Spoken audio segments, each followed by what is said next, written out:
The Netherlands has always felt refreshing yet precise.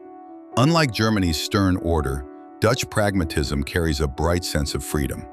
They tolerate the red light district, legalize soft drugs, yet behind these freedoms lies a deep discipline and rationality. It's a harmony born of contradictions, and that's what drew me to this low-lying land, to see it for myself.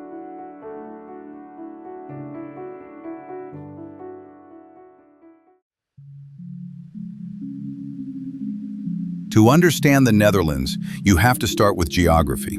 This is a nation that fought the sea, its ground soft, its land below the tide. To survive, people had to cooperate, to build dikes, to drain water, to face God together. Thus, collaboration, contracts, and trust became the foundation of Dutch society. Step inside the royal palace at Dam Square, and you won't see kings or saints glorified. Instead, you'll find civic halls, world maps, and the story of citizens shaping their world.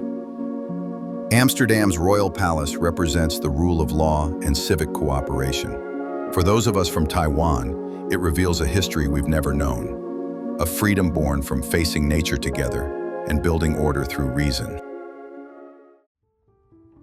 In 1576, Antwerp, then the cradle of early capitalism and now a Belgian city, was engulfed by the 80 Years' War. When unpaid Spanish soldiers turned against their own command, they unleashed a brutal sack upon the city, burning, looting, and killing thousands. A flourishing center of trade collapsed overnight. This tragedy sparked rebellion against the Spanish Habsburg Empire and ultimately led Antwerp to join the heart of the Dutch revolt, the Union of Utrecht. As the war spread, waves of merchants and craftsmen fled north to Amsterdam, laying the foundation for what would become the Dutch Golden Age. Here, the first joint stock companies and the world's first stock exchange were born, marking the rise of Amsterdam's financial and maritime supremacy. Freed from the restraints of aristocracy, anyone could trade. Equality, reason, and risk coexisted, shaping a Dutch pragmatism intertwined with individualism. People were not defined by their status, but by their choices and the freedom they built through action. Despite being a nation that prizes independence and equality, the Netherlands' Great Museum does not glorify kings or gods, but the quiet dignity of labor and life. Vermeer's The Milkmaid and Rembrandt's The Night Watch, where citizens stand together in shared duty.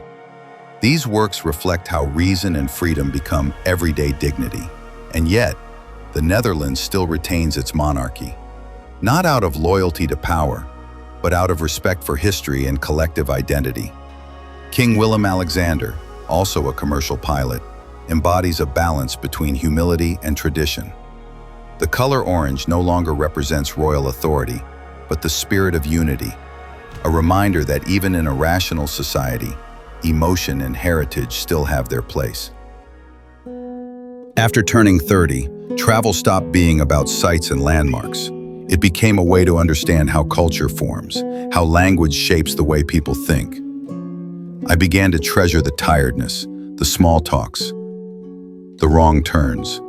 The value of travel isn't in arrival, but in that fleeting moment when you realize you've quietly changed.